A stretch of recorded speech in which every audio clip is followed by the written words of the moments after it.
இந்த சம்பவம் தொடர்பாக ஒருவர் மட்டும் தான் கைது செய்யப்பட்டிருக்காரா, மற்றவர்கள் மீதான நடவடிக்கை என்ன அப்படின்ற கேள்வி. அதாவது ஒருவர் கைது செய்யப்பட்டிருக்கிறார், மற்றவர்கள் யார் என்று அந்த விசாரணையில் தான் தெரியும். எத்தனை பேர் அதை சேர்ந்திருக்காங்களா, இல்லை ஒருத்தர் மட்டும் செஞ்சாரா, இதெல்லாம் வந்து விசாரணையில் தெரியும்.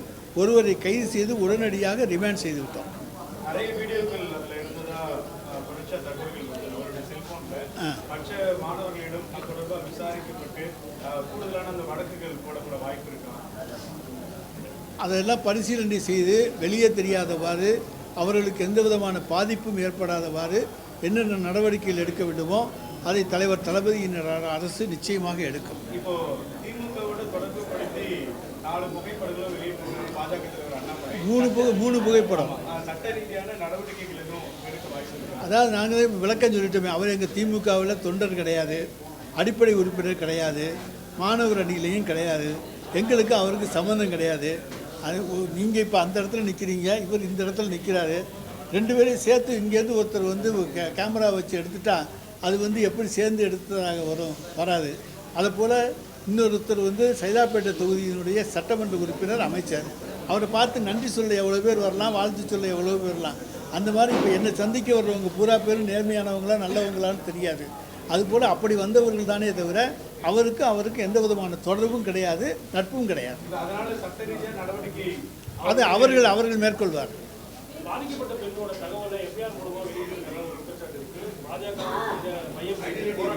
இல்லைங்க, நாங்கள் எதுவுமே ஐடென்டிட்டி வெளிப்படுத்தவே இல்லை. அவர் வந்து ஏதாச்சும் ரகசியமாக எதுவும் எங்கேயும் கொண்டு வந்து வச்சு காமிச்சிருக்கலாம். அரசின் தரப்பில் எந்த விதமான ஐடென்டிட்டியும் வெளியிடப்படவில்லை. எந்த விதமான குற்ற வழக்கு எண் எது அல்லது எந்த பிரிவுகளில் வழக்கு பதிவு செய்திருக்கிறோம், என்ன சம்பவம் நடந்தது, இதை பற்றியெல்லாம் எந்த விதமான விவரங்களும் நாங்கள் வெளியிடவில்லை. குறிப்பாக அந்த பெண்ணை வந்து டிபே பண்ணணுங்கிறதுக்காக தான் இந்த எஃப்ஐஆர் டீட்டெயிலு, மொபைல் நம்பர் எல்லாமே வந்து வெளியிட்டிருக்காங்க. அந்த பொண்ணுக்கு தொடர்ந்து வந்து அழைப்புகள் வந்துட்டு இருக்கு. அவரோட அட்வொகேட் வந்து எனக்கு தொடர்ந்து கால் பண்ணி பேசிட்டு இருக்காரு. அண்ணாமலை ஒரு குற்றச்சாட்டு வச்சிருக்காரு. இது முழுக்க திமுக அரசு மேலே இருக்க தவறு தான் அப்படின்றதையும் சொல்லியிருக்காரு. அந்த பொண்ணை டீடைன் பண்ண வேண்டிய அவசியமே எங்களுக்கு கிடையாது. அந்த பொண்ணு டீடைன் பண்ண வேண்டியது இருந்துச்சுன்னா ஏன் வந்து கம்ப்ளைண்ட் கொடுக்குறாங்க? நாங்களாக போய் வாங்கினோம் கம்ப்ளைண்ட். அந்த பொண்ணு தான் வந்து காவல் நிலையத்தில் வந்து புகார் கொடுக்குறாங்க. டீடைன் பண்ண வேண்டும் அப்படிங்கிற எண்ணம் இருந்திருந்தால் அவர்கள் வந்து நிச்சயமாக எங்களிடத்தில் வந்து புகார் கொடுத்துருக்க மாட்டார். பாதிக்கப்பட்ட பெண் துணிச்சலோடு வந்து புகார் கொடுக்க தளபதியினுடைய அரசியலை கொடுத்தால் நியாயம் கிடைக்கும் என்பதற்காக கொடுத்திருக்கிறார்.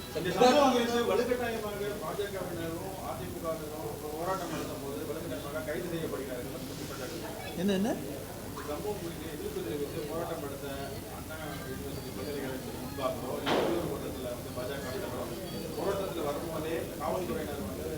ஒன்றுங்க, எங்களுக்கு அதுக்கு எந்த சம்பந்தமும் கிடையாது.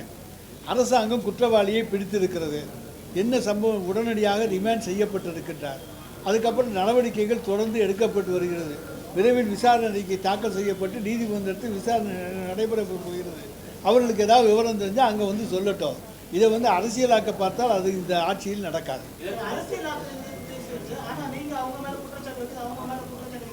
இல்லைங்க, நான் வந்து குற்றச்சாட்டு வைக்கல.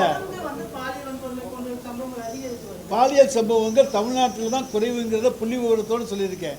நம்ம இந்தியாவினுடைய சராசரி லட்சத்துக்கு 64, தமிழ்நாட்டில் 24. இந்தியாவில் வந்து 4.7ன்னா தமிழ்நாட்டில் வந்து வெறும் 0.7. அப்படி அந்த அளவுக்கு நம்ம விகிதத்தை குறைத்திருக்கின்றோம். எனவே அந்த சராசரி விகிதங்கள் குறைக்கப்பட்டிருக்கிற போது அதை எப்படி நம்ம வந்து இங்கே வந்து அதிகம்னு சொல்கிறோம்? இங்கே வந்து அதிகரிக்கலை. எங்களுடைய ஆட்சி வந்த பிறகு அது குறைவாகத்தான் வந்திருக்கிறது, குறைத்திருக்கின்றோம். அது பாலியல் வன்கொடுமைகள் குறைக்கப்பட்டிருக்கின்றது. சார், பாலியல் வன்கொடுமை குறைஞ்சிருந்தாலும் தமிழகத்தில் வந்து நிறைய விஷயங்கள், அதாவது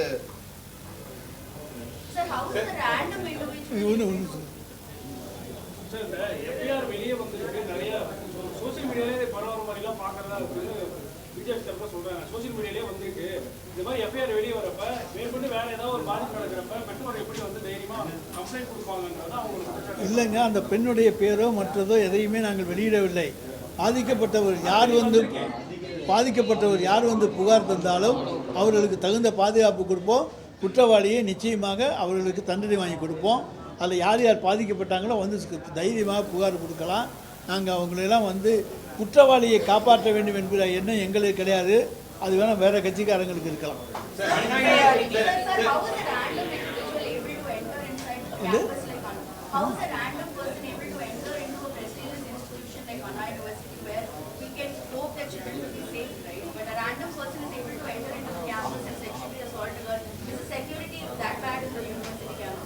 அதாவது செக்யூரிட்டியை நாங்கள் விசாரிக்கிறோம், செக்யூரிட்டி போட்டிருக்கிறோம். 24 மணி நேரமும் அந்த கேம்பஸில் செக்யூரிட்டி இருக்காங்க. ஆனால் அண்ணா யூனிவர்சிட்டி கேம்பஸுங்கிறது ஒரு பெரிய கேம்பஸ். அந்த பெரிய கேம்பஸில் என்ட்ரியில் பூராவுமே செக்யூரிட்டி இருக்காங்க. செக்யூரிட்டியை மீறி எதுவும் வர முடியாது. வேறு ஏதாச்சும் வழியில் அவர் அங்கனே பிரியாணி கடை வச்சுருந்தாருன்னு சொல்கிறாங்க. அதனால் வேறு ஏதாச்சும் வழிகளில் உள்ளே பூந்துருக்கணுமே தவிர என்ட்ரன்ஸ் வழியாக வந்திருக்கிறதுக்கான வாய்ப்புகள் கம்மி தான்.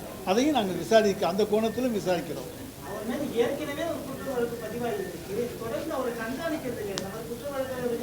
குற்ற வழக்கு ஏற்கனவே இப்போ கண்காணிப்பு அது அந்த காவல் நிலையத்தை பொறுத்த வரைக்கும் தெரியும். எங்களை பொறுத்த வரைக்கும் எங்கள் கட்சிக்காரர் கிடையாது. அவர் மேலே எந்த விதமான குற்ற வழக்கு இருந்தால் அவர் மேலே நடவடிக்கை எடுக்க நாங்கள் தயங்குவதும் கிடையாது. எங்களுக்கு எந்த விதமான பயமும் கிடையாது. நிர்பயா நிதியை அரசு வந்து முழுமையாக பயன்படுத்தலான்ற ஒரு குற்றச்சாட்டு எதிர்க்கட்சி என்ன நிர்பயா நிதியும் அரசு வந்து முழுமையாக பயன்படுத்துறதில்லை அப்படின்ற குற்றச்சாட்டையும் எதிர்க்கட்சிகள் எந்த நிதி வந்தாலும் அந்த நிதியை ஒழுங்காக பயன்படுத்துகிற அரசு தான் தமிழ்நாடு அரசு. நிச்சயமாக நாங்கள் அதை திருப்பி அனுப்புகிற அரசு இல்லை. அது எதிர்க்கட்சிகள் குற்றச்சாட்டு சொல்கிறாங்கன்னா எதிர்க்கட்சிகளுடைய வேலை ஏதாவது குற்றம் சொல்லணுங்கிறது தான். அவங்க உண்மையை சொல்லணுங்கிறது கிடையாது. பொய்யா கூட குற்றம் சொல்லலாம். ஆனால் அதை உண்மைன்னு பொய்ங்கிறத நிரூபிக்க வேண்டியதான் எங்களுடைய பணியை தவிர அவங்க பொய் குற்றச்சாட்டுகள் சொல்வதற்கு எதிர்க்கட்சிகளுக்கு உரிமை உண்டு. ஆனால் அது உண்மை என்று நிரூபிப்பது தான் எங்களுடைய பணி.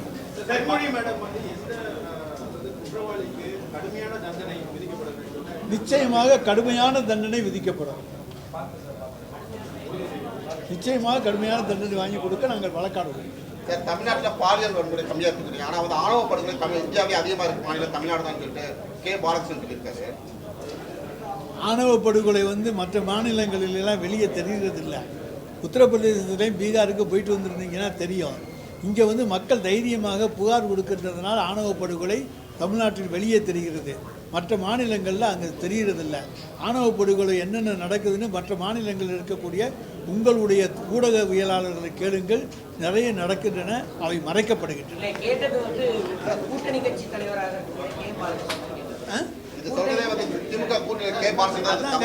அவர்கிட்டயுமே நீங்க சொல்லுங்க. மற்ற மாநிலங்களில் போய் பார்க்க சொல்லுங்க.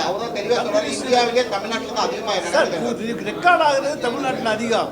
ஆனால் அதே நேரத்தில் அந்த புகார்கள் மற்ற மாநிலங்கள் கொடுக்கப்படவில்லை.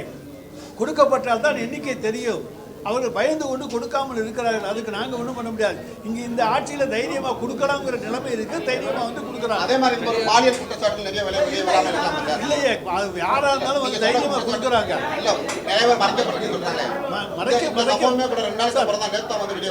ரெண்டாம் நாள் நடந்ததோ நேற்று உடனே வந்துருச்சு சார். அது மறைக்கப்படவில்லை.